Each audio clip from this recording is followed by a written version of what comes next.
सोचने वाली बात है कि क्या एक जूता लोकतंत्र के सबसे मजबूत स्तंभों में से एक को हिला सकता है। सुनने में अजीब जरूर लगता है ना, लेकिन आज हम एक ऐसी ही घटना की गहराई में उतरने वाले हैं जिसने भारत की सबसे बड़ी अदालत को और साथ ही पूरे देश को सोचने पर मजबूर कर दिया। ये सिर्फ कुछ शब्द नहीं थे, समझिए ये वो चिंगारी थी जिसने एक ऐसी आग भड़काई जो सीधे सीधे भारत की सर्वोच्च अदालत के हॉल तक जा पहुंची। ये वो नारा था जिसने आने वाले पूरे हंगामे की नींव रखी। और फिर आई वो तारीख 6 अक्टूबर 2025। ये तारीख अब भारतीय न्यायपालिका के इतिहास में हमेशा के लिए दर्ज हो गई है, क्योंकि जब वो जूता हवा में उछला ना, तो वो सिर्फ चीफ जस्टिस की तरफ नहीं गया था, नहीं, वो एक तरह से पूरे सिस्टम की, न्याय की गरिमा की तरफ फेंका गया था। ये सिर्फ एक प्रोटेस्ट नहीं था, बल्कि हमारे लोकतंत्र के बुनियादी सिद्धांतों पर एक बहुत बड़ा सवाल था। तो चलिए सीधे चलते हैं उस दिन में, समझते हैं कि उस कोर्टरूम के अंदर आखिर हुआ क्या था। ऐसा क्या हुआ जिसने पूरे देश में एक सनसनी मचा दी। जरा उस पल को सोचिए। कोर्टरूम में बिल्कुल शांति है, गंभीर कार्रवाई चल रही है, और अचानक एक झटके में सब कुछ थम जाता है। हवा में एक अजीब सा तनाव है, हर कोई हैरान। लेकिन फिर गजब की बात यह है कि कुछ ही पलों के बाद न्याय का पहिया फिर से घूमने लगता है। यही तो दिखाता है कि कोई भी संस्था किसी भी व्यक्ति से कितनी बड़ी होती है।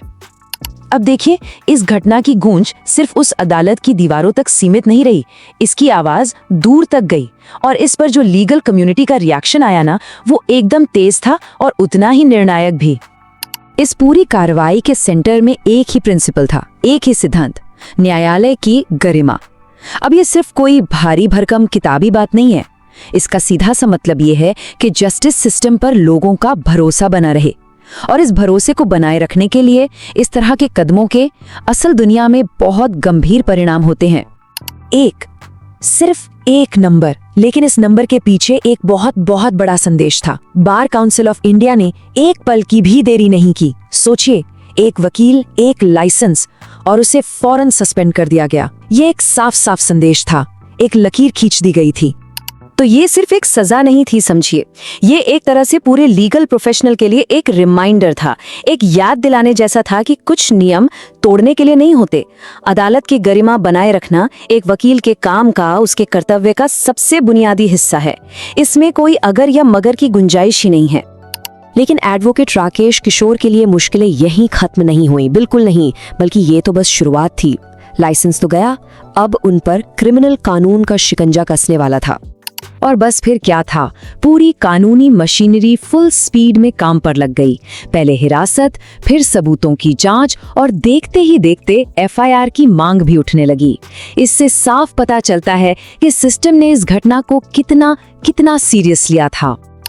अब ये जो चीजें मिली हैं, ये सिर्फ कुछ सामान नहीं है, ये इस केस की मजबूत बुनियाद है। वो जूता, वो हाथ से लिखा हुआ नोट, एक एक चीज इन्वेस्टिगेटर्स को मकसद और इरादे की एक बिल्कुल साफ तस्वीर दे रही थी। मतलब ये सबूत सिर्फ ये नहीं बताते कि क्या हुआ, बल्कि इस तरफ भी इशारा करते हैं कि क्यों हुआ। तो अब सवाल उठता है कि उन पर चार्जेस क्या क्या लग सकते हैं। देखिए, लीगल एक्सपर्ट्स भारत के नए क्रिमिनल कानून यानी भारतीय न्याय संहिता, जिसे बीएनएस भी कहते हैं, उसके तहत कई गंभीर आरोपों की बात कर रहे हैं। और ये मामला इतना संगीन इसलिए भी है क्योंकि ये हमला ये किसी आम आदमी पर नहीं हुआ था, ये देश की जुडिशरी के हेड पर हुआ था। लेकिन इस घटना पर जो रिएक्शन हुआ ना, वो सिर्फ कोर्ट और पुलिस स्टेशन तक ही सीमित नहीं था। इसकी लहरें पूरे देश में महसूस की गई, और इसने एक ऐसा माहौल बना दिया जिसकी शायद किसी को उम्मीद नहीं थी। और ये देखना, ये सच में काफी अहम है। अलग अलग सोच वाली पॉलिटिकल पार्टीज, वकीलों का संगठन, यहाँ तक कि देश का सबसे बड़ा नेतृत्व, सब एक सुर में इसकी निंदा कर रहे थे।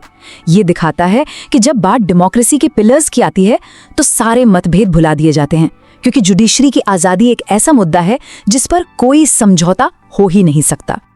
तो इन सब बातों का आखिर मतलब क्या निकलता है? क्यों ये घटना सिर्फ एक दिन की ब्रेकिंग न्यूज बनकर नहीं रह गई, बल्कि एक बहुत बड़ी बहस का मुद्दा बन गई? इसका पूरा सार, इसका अहम हिस्सा इस एक लाइन में छिपा है। जब चीफ जस्टिस पर भरी अदालत में हमला होता है तो निशाना वो इंसान नहीं होता, बल्कि वो कुर्सी होती है जिस पर वो बैठे हैं। वो कुर्सी जो न्याय का, कानून के राज का प्रतीक है। हालांकि कानूनी और राजनीतिक सिस्टम ने तेजी से एक्शन लेकर एक साफ संदेश तो दे दिया, लेकिन असली सवाल अभी भी वही है कि क्या यह संदेश आने वाले समय में ऐसी घटनाओं को रोकने के लिए काफी होगा। देखिए, अदालत की गरिमा की रक्षा सिर्फ कानून की किताबों से नहीं होती, ये हर नागरिक के मन में उसके प्रति सम्मान से होती है।